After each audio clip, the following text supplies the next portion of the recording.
guys, time for another Infinity Bat rep. This is the Japanese Sectorial Army JSA against the Scots. It's Caledonia, Ariadne Sectorial. We're playing Transmission Matrix, which is interesting because Ariadne do well at that. They've got barely anything that can be hacked, but yet they have a hacker so they can attack enemy models through the transmitters.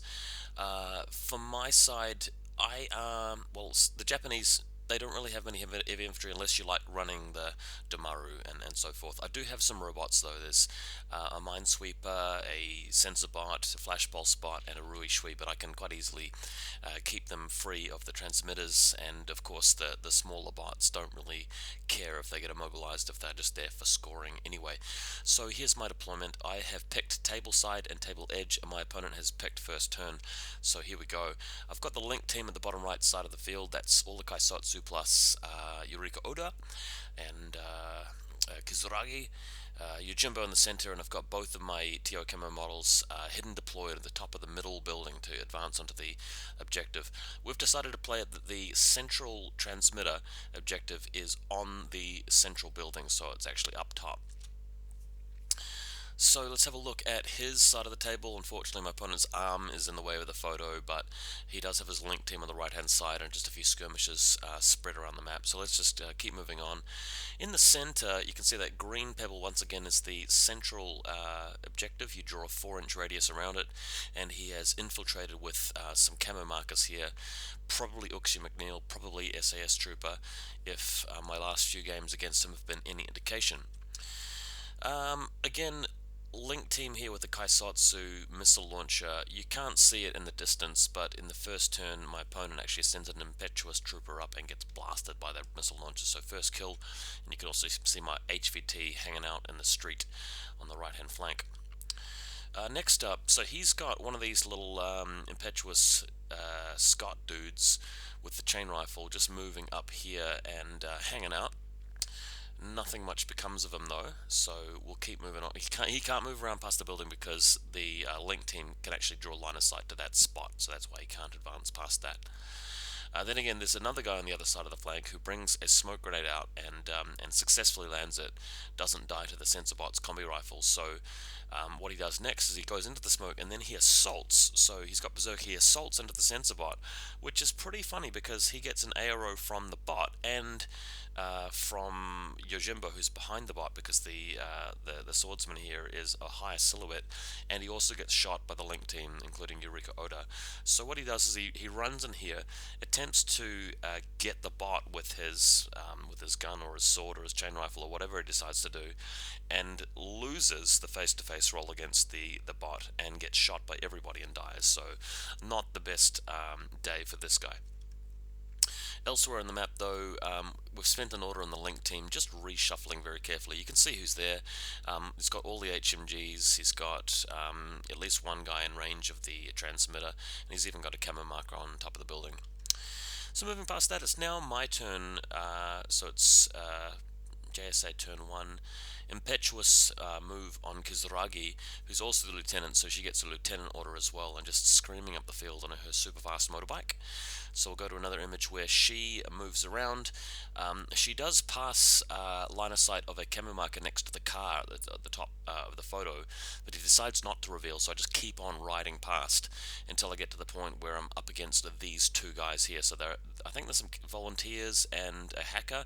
So she's spreading her burst with her combi rifle. I feel it's better to do that than use the assault pistol, and after a couple of face-to-face rolls just didn't get anywhere, but eventually focused them all on the volunteer and killed him, and then continued to move closer, but the hacker survived its guts check and armor saves and actually went further back into cover. But importantly, although this next photo doesn't show it, the transmitter behind the wall there, Kizuragi does come within range, and I think she's 24 points, so that'll help me to score at the end of first game round, which is how you win the scenario. Elsewhere in the field, Yojimbo has moved around a smoke grenade template here where the orange marker is, and moving beyond that picture, there's another smoke grenade as well. So he's allowed the bot to move around past the forklift terrain and get into range of the repeater. Now, of course, he can hack me with a gotcha or whatever, it doesn't matter, he's immobilized, but what's important is that the bot is definitely within range, and I'm not sure if he was behind the forklift, so I couldn't remeasure that. In the next, actually, no, let's stay on that image for a second. The center of the table, you see the building where two TO camera markers have appeared. That is Shinobu and a ninja killer hacker, not revealing themselves, just putting their big stash of points right there in range of the repeater, allowing me to actually get 4 repeaters this turn, or 4 objectives, putting me up in the scenario by 2-0. So what else have we got? Okay, moving on. He's revealed one of his SAS trooper guys here with his rifle and is shooting at the immobile sensor bot, easily destroying it. Moving to the next picture, we've got William Wallace with his combi rifle. I've sat a Ruishui out in the middle of nowhere. I'm not sure why I decided to do this. Bit of a mistake. I should have at least put suppression fire on it because William moves around and kills it with his combi rifle. So that was a bit dumb. I should have at least, put marksmanship level 2 assisted fire on it, but that didn't eventuate.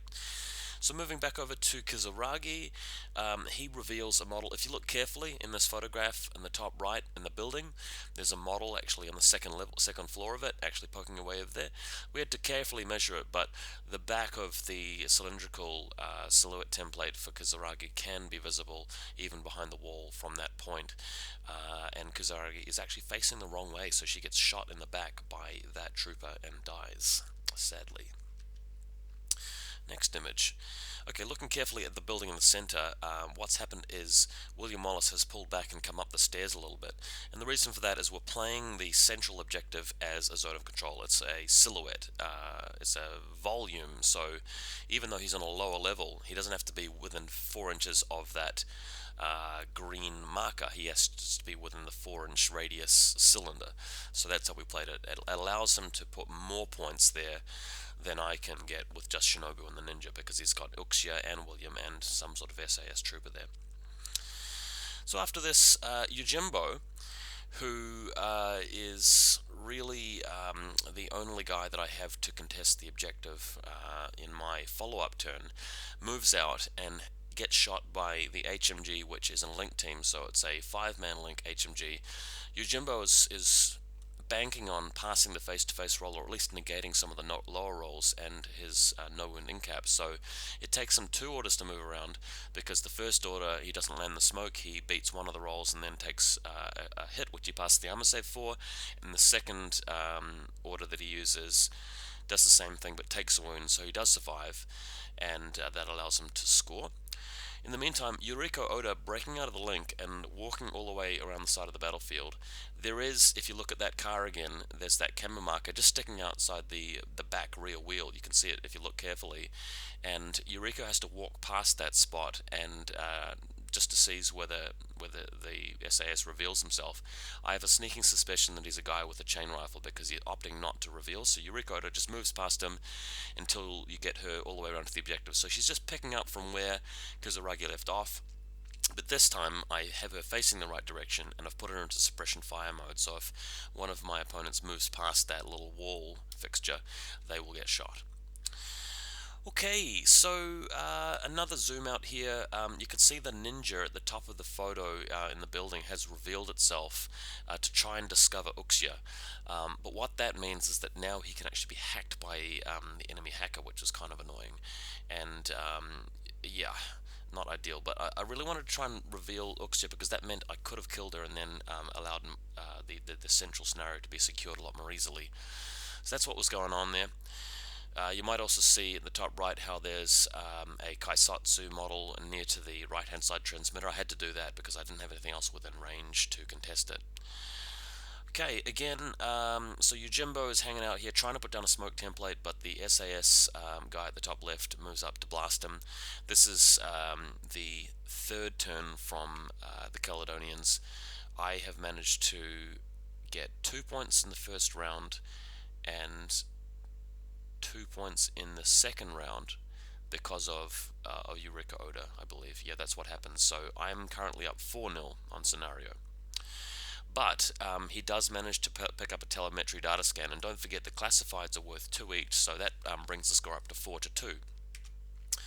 Next up, the hacker moves to attack Yuriko Oda, and Yuriko shoots back at the hacker and kills it. So well done to Yuriko. Bit of a risky play there by my opponent, but yeah, that's what happens.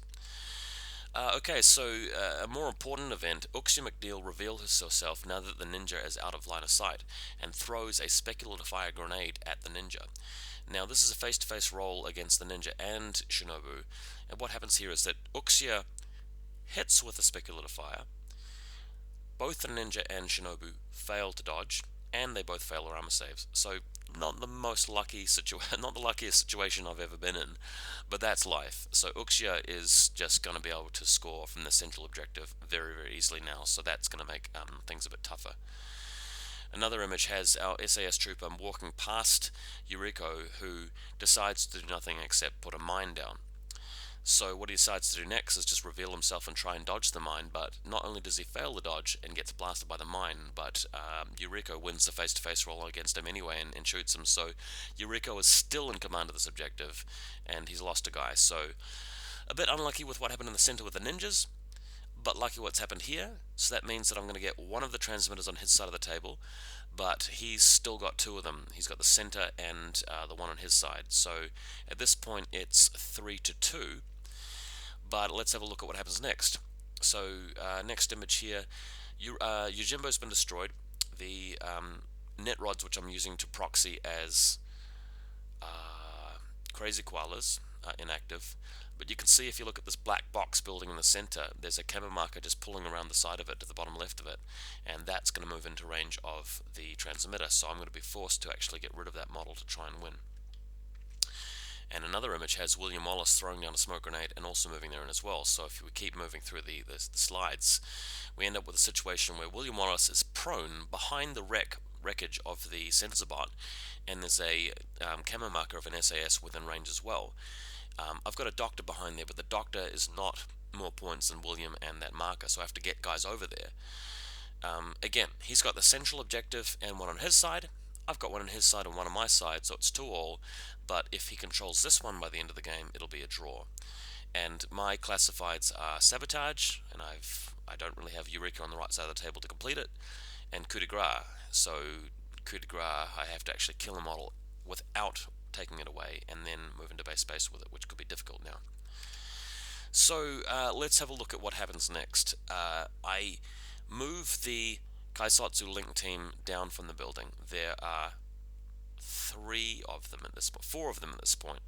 So they start moving out and start to try and discover the SAS marker. Now I think I failed this twice in a row, but eventually I got it.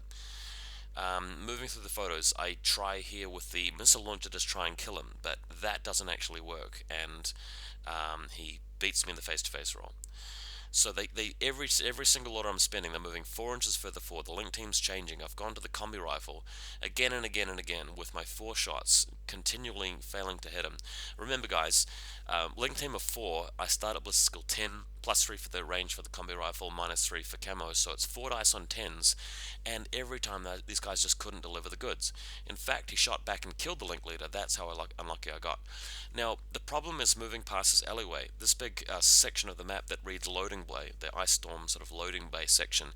If I move past that to get to the objective, I'll get shot by the Scots Link team with like 2 heavy machine guns.